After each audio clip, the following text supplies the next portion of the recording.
టెన్షన్లు, ఒత్తిళ్లు, డబ్బు సంపాదన, ఇలా అతిగా ఆలోచనలు లేకుండా ఉన్నంతలో కుటుంబమంతా కలిసి ఆనందంగా గడిపిన ఆ రోజులే బాగున్నాయి. ఆదివారం ఆటలాడుతూ అన్నాన్ని మరచిన ఆ రోజులే బాగున్నాయి. మినరల్ వాటర్ గోల లేకుండా కుళాయి దగ్గర, బోరింగుల దగ్గర, బావుల దగ్గర నీళ్లు తాగిన ఆ రోజులే బాగున్నాయి.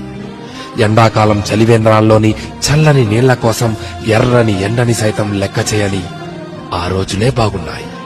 వందల కొద్దీ ఛానళ్లు లేకున్నా ఉన్న ఒక్క దూరదర్శన్లో శుక్రవారం చిత్రలహరి, ఆదివారం సినిమా కోసం వారమంతా ఎదురు చూసిన ఆ రోజులే బాగున్నాయి.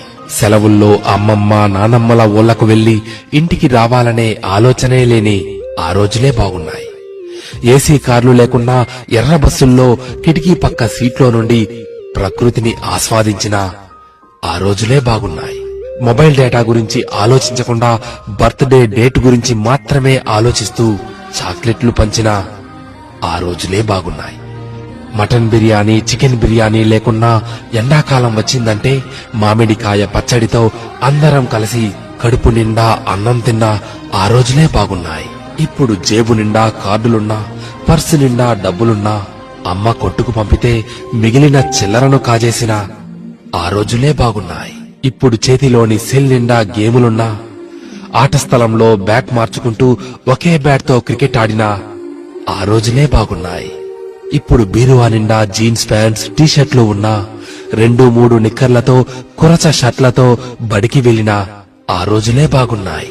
ఇప్పుడు బేకరీల్లో కూల్ కేకులు తింటున్నా, 25 పైసల ఆశా జాకెట్లు తిన్నా ఆ రోజులే బాగున్నాయి.